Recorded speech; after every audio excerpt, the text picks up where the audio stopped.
लोगों ने बहुत सारी बातें कह दी हैं, कहने के लिए अब कुछ रहा नहीं है। लेकिन सैल्यूट उन लोगों के लिए जिन लोगों ने आज का ये प्रोग्राम किसी मकसद से ऑर्गेनाइज किया और एक एनजीओ का इफ्तिताह किया गया। बहुत सारे मेंबरान हैं इसमें, जरूरी नहीं है कि सारे लोग एक्टिव होंगे, लेकिन कुछ चुनिंदा लोगों की सोच होगी ये। मैं बताते चलूं कि बहुत सारे लोगों ने बहुत सारी बातें कह दी हैं, इसलिए मैं उधर जाना मुनासिब नहीं समझता हूं।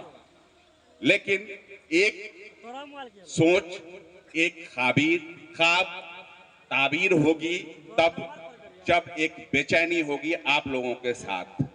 मकसद कामयाब तभी होता है जब लोग आपके पीछे पड़ते हैं। आप समाज के लिए कुछ करना चाहते हैं, समाज ये सोच जानना चाहती है कि आपका मकसद ऐसा क्यों है, आपको फायदा क्या होगा। ऐसा तो नहीं कि कहीं से आप फंड ला रहे हैं और हमारे नाम पर खा रहे हैं और आप पीछे हट जाएंगे। नहीं,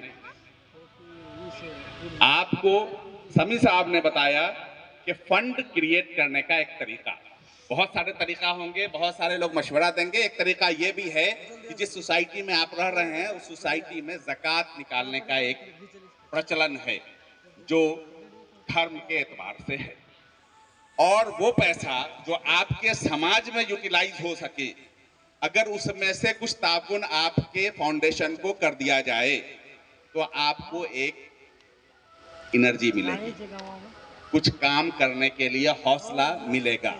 हौसला क्या होगा? जैसे आपने कहा कि हम मेडिकल कैंप लगाएंगे, ये एक दिन की बात है। हमारे प्रोफेसर साहब ने कहा कि आप दवा दे देंगे और मेडिकल कैंप में वही आएंगे, वही पेशेंट आएंगे जिनको ये खबर होगी कि दवा मुफ्त मिलेगी।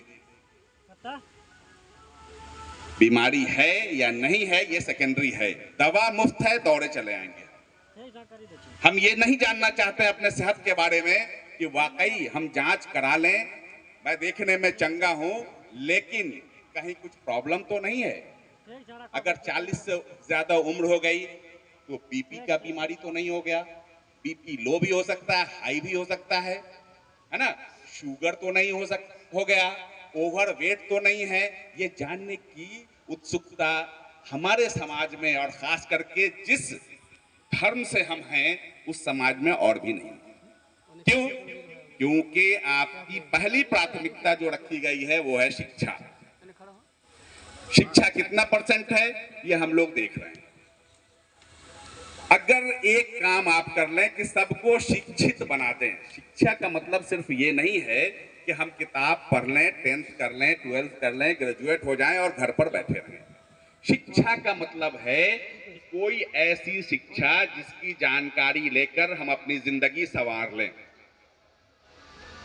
हम अपनी जिंदगी संवार लें। डिग्री लेकर के घूमने की जरूरत नहीं है। ये कैसे हो सकता है?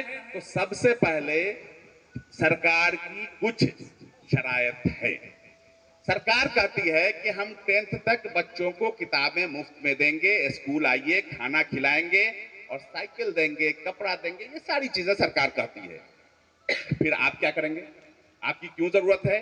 आपकी जरूरत इस बात की है कि जो बच्चे या तो स्कूल में दाखला ले चुके हैं और स्कूल नहीं जाते हैं, साल में जाते हैं, 6 महीना पर जाते हैं, अकाउंट पर पैसा आ जाता है, उन बच्चों को घर से निकालकर स्कूल भेजें। ये पहली प्राथमिकता होनी चाहिए।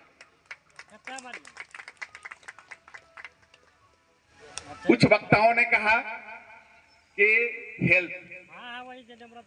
हेल्थ के लिए आपके यहां देख रहे हैं कि 2 फीमेल मेंबर हैं, मेंबर ही नहीं है बल्कि डायरेक्टर हैं इस फाउंडेशन में।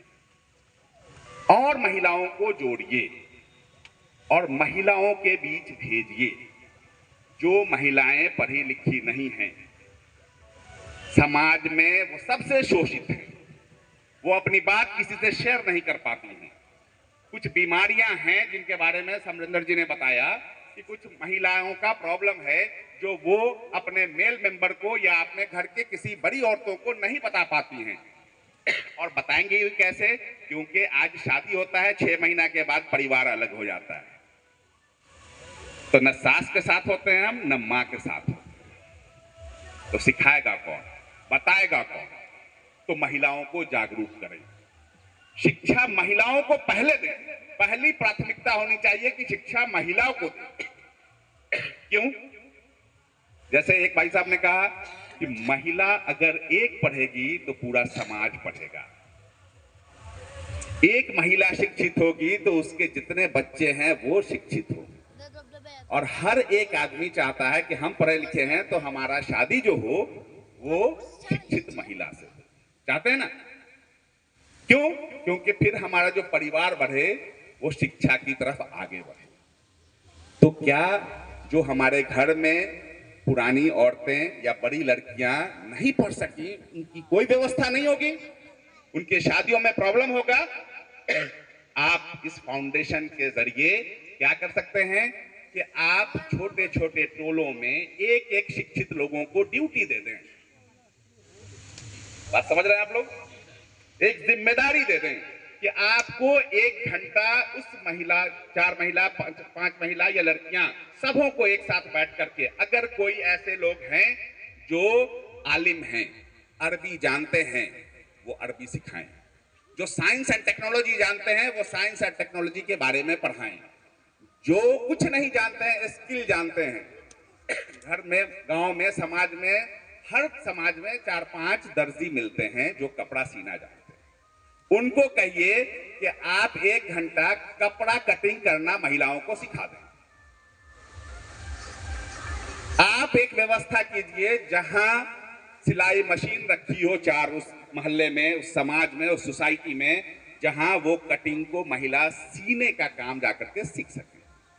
एक महिला अगर उसका पति किसी वजह से अपाहिज हो जाता है या आमदनी खत्म हो जाती है या उसकी मौत हो जाती है तो वो पूरा परिवार बर्बाद हो जाता है।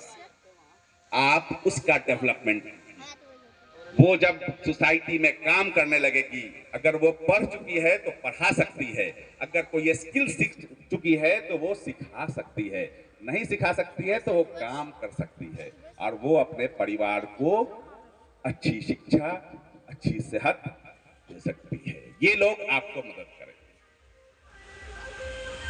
और आप जब चले हैं तो बताता चलो मैं कि अगर मैंने बताया कि 4-5 लोगों की सोच होगी, ये लगभग 20-25 लोग हैं, लेकिन सोच जो होगी 4-5 लोगों की होगी।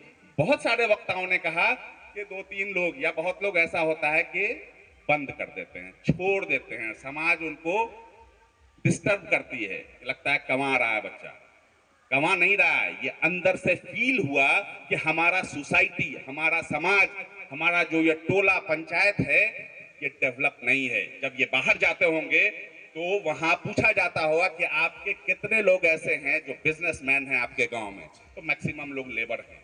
ये कचोटता है उस वक्त जब बाहर हम जाते हैं तो कि क्या हमारा गांव ऐसा है कि एक पढ़े लिखे लोग, नौकरी पेशा लोग, बिजनेसमैन लोग नहीं है? क्या है भाई?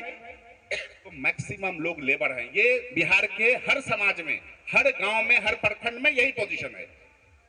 तो ये दर्द कहीं ना कहीं इन्हें फील हुआ होगा, तो इन्होंने मीटिंग की होगी, और उस मीटिंग का एक पोजीशन ये है आज कि हम लोग यहाँ एकत्रित हैं। आप सारे लोगों को बधाई हो। अब आप देख लीजिए, अगर काम बहुत बढ़िया करने लगेंगे, मैंने छोटे छोटे कामों को गिनाया, हो सकता है